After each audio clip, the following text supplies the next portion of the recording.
Forgotten Sunrise, Chapter 36, Offer.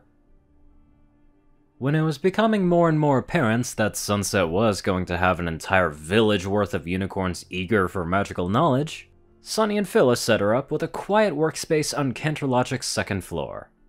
The unicorn was grateful enough for the spare bedroom in Sunny's lighthouse, but she had to admit the expanded desk space was working wonders for getting organized, and also getting a baseline lesson plan lined out. Plus, the cafeteria food wasn't half bad. Is this what it's like having a 9-to-5 desk job? Or what being Twilight's Archmage would be like? Sunset wondered. Would she have spent countless days with her muzzle buried in spellbooks from dawn till dusk, assisting the princess with whatever magical conundrums came up? Or would she have been able to assist in teaching a class or two at the School for Gifted Unicorns?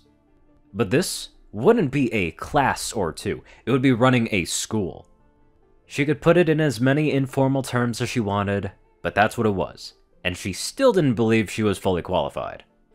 Guiding eager and willing learners was great, but what if she had to deal with some pony like she used to be? Egotistical and power-hungry.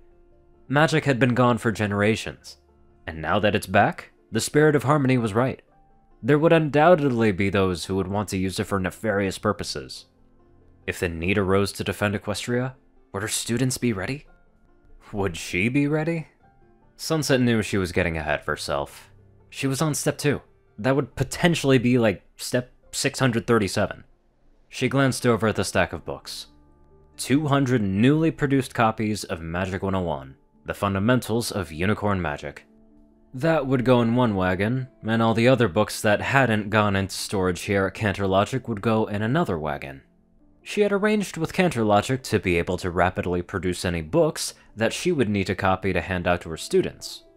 When she heard that Izzy would be coming by to see her to Bridalwood, she knew it would save an extra trip. It would also let her give Izzy a proper apology for the stunt she had pulled a few weeks earlier.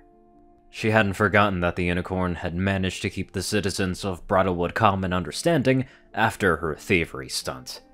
And she was willing to bet that the fact that they were so willing to learn from her was due to Izzy as well. There was a knock on her door, and it opens to reveal the lilac unicorn. Hey there, Sunset. I know I could have sent you a text to let you know I was in town, but I wanted to come personally and make sure there were no hard feelings. Izzy greeted, stepping into the small room that had been serving as Sunset's office. You're coming to see if there's no hard feelings? After what I did? Sunset said, unable to hide the surprise in her voice. Not about the books, but honestly, I didn't really dissuade any pony from coming to a magic class, even when I saw that it was beginning to become the entire town. Izzy said. Sunset gave her a gentle smile. No hard feelings, promise. The prospect of teaching so many is a bit daunting, I will admit, but I couldn't turn down any pony from wanting to learn about magic in a more formal setting, especially for the first time in generations. I'm going to give it my absolute best effort. You and every single unicorn in Bridalwood have my word. In fact... Sunset turned back to her desk and reached to the far corner. She turned back to Izzy with a book the cerulean-maned unicorn recognized. Weather Wizardry, Influencing the Forces of Nature. This book is full of Class 4 Adamancy spells. From what you've told me, you used one to put out what could have been a disastrous forest fire after just reading it, what, twice?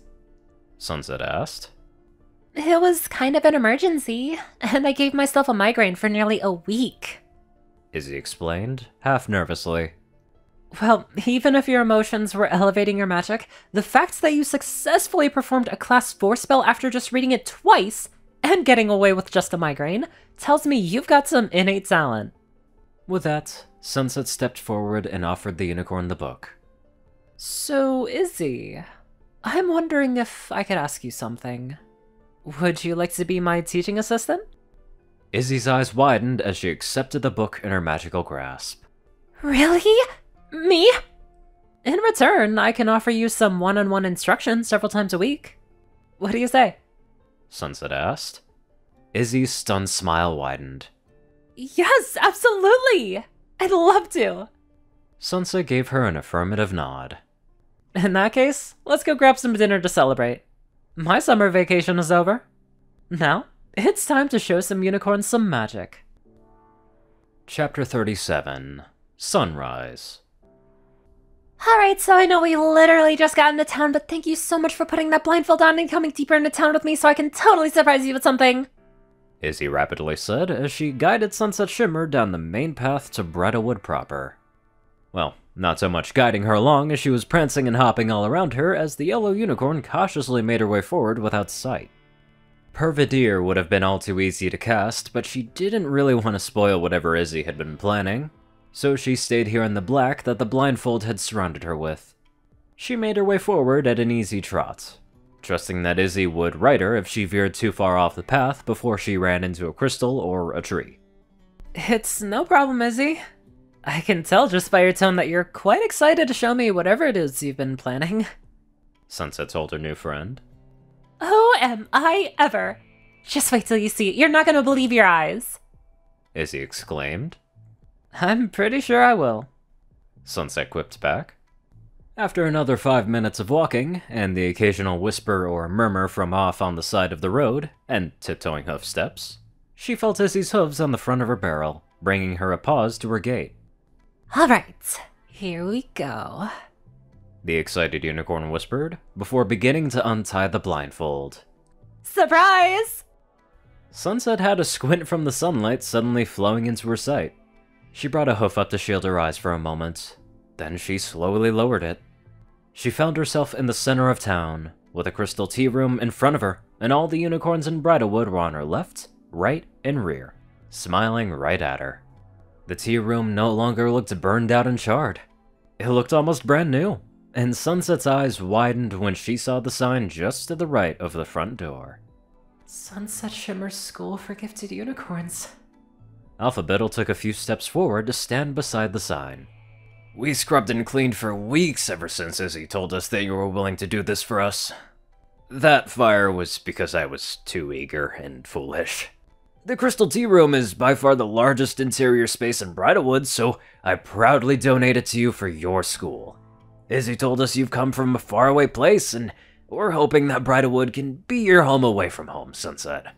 On behalf of all of Bridalwood, thank you so much, Alphabetal said, stepping aside and motioning her forward. Taking a breath and keeping her emotions under control as best she could, Sunset wiped her eyes first, then stepped towards the tea room. The dozens and dozens of hoof steps behind her were all the Bridalwoodians eager to see her reaction to their work. She stepped up to the front door and pushed them open. Her breath was taken away yet again. The unicorns had indeed been busy. The soot and char that had been everywhere was entirely gone. The tables and chairs had all been either replaced or scrubbed clean. She stepped towards the center counter, and her heart crept up to her throat when she saw the polished oak name plaque. Sunset Shimmer, Headmare. Sunset took another deep breath, determined to keep the waterworks at bay. She stepped around to the side and walked to the other side of the counter, now serving as a desk. She saw that nearly all of Bridalwood had filed in behind her or was standing looking in the windows. She cast a minor amplification spell on her vocal cords to ensure that every pony in and around the building heard her. I'm really struggling to find the words to explain how humbled I am by this welcome. Thank you so very much, every pony. I know you're all excited to get started, and I'm also excited to help you all take the first steps into a formal magical education for the first time in generations. Or, well, as formal as I can make it. Under other circumstances, I'd probably include something about the dangers of exploring magic, but all of what you saw would happen here, and what would have almost certainly happened if it weren't for the actions of Miss Moonbow here. Sunset paused as she gestured to Izzy. Yes, magic can be dangerous and scary, but it can be wondrous, amazing, and inspiring too. Since Izzy had made it clear that pretty much all of you want some lessons, the fact remains that I'm only one pony, and so is Miss Moonbow, who will be serving as my teaching assistant. We're probably going to take the first few days or so filling out information and helping me get to know all of you a little better. After that, I think the best course is to hold a lottery of sorts for each age group to fairly and randomly pick my first formal classes. Now don't worry, I've brought books that covers almost all of the bases of magic. Class 1 and 2 spells. It easily contains enough educational information where I believe self-instruction is quite possible. There are enough copies for all of you.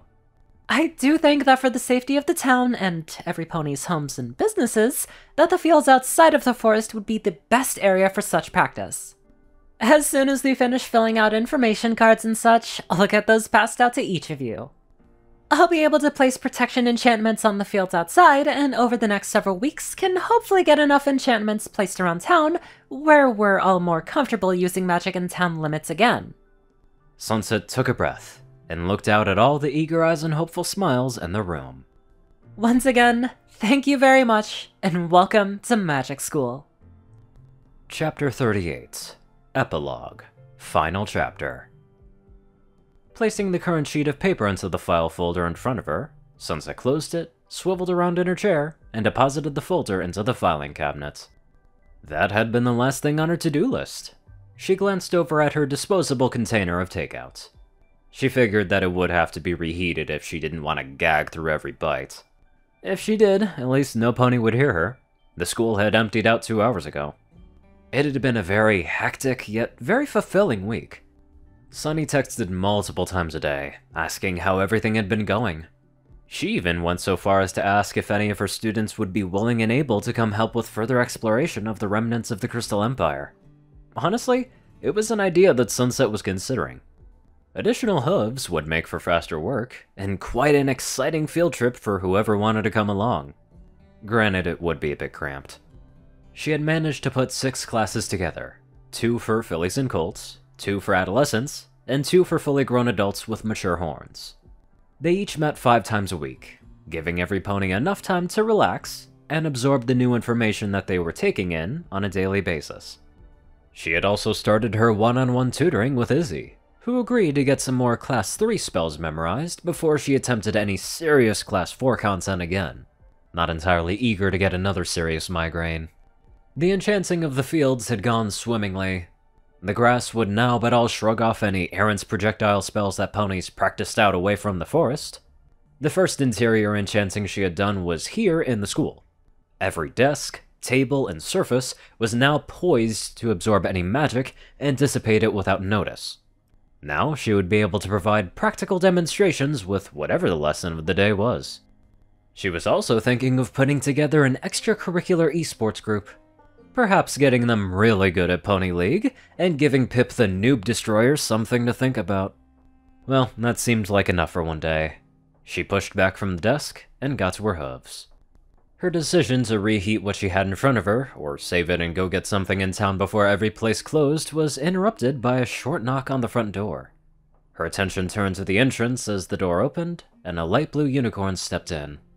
Her coat was a light blue, which turned to a pink for her fetlocks, and also curiously her belly. Her kinky mane was navy blue and teal, with most of it going off to the right side of her head and neck. Her horn matched her blue coat, save for the pink gradient towards the tip, and her eyes were a shade of teal. Hi. Is this where they're giving magic lessons? The mare asked in a meek feminine voice as she took another step inside, letting the doors close behind her. It is. I don't think I've seen you around town before. Sunset responded. Oh, yeah, I've been away, visiting Maritime Bay and Zephyr Heights. I heard some pony was opening a magic school, so I decided to come home and sign up. The mare replied. Well, you've come to the right place. My name is Sunset Shimmer. I'm the head mare. What's your name? Misty. I think it goes without saying I'm gonna read that sequel. Stay tuned for that. Anywho, let's get on to our experts of donators. Top donators are 630, BadassWaffle, Only One Thing, Ceru, Orion, IronSky, and Jessie Smith. Matchback 109, JockeTF, Jessie, Rayden, Narwhals, Blackmoonheart, Pastel, Sky, Saucer, Rolan, Stu, Hex, Orbiter, Mordred, Omicron, Library, Rimworld, 9052, Will, Chris, Twinkie, Riot Soul, Shadow Moon, Luigi 88, Chance, Request, Big Smoke 369, Bobcat, GGF, Murder Princess, and many more amazing people. Thank you all so much for watching this video and live life to the fullest.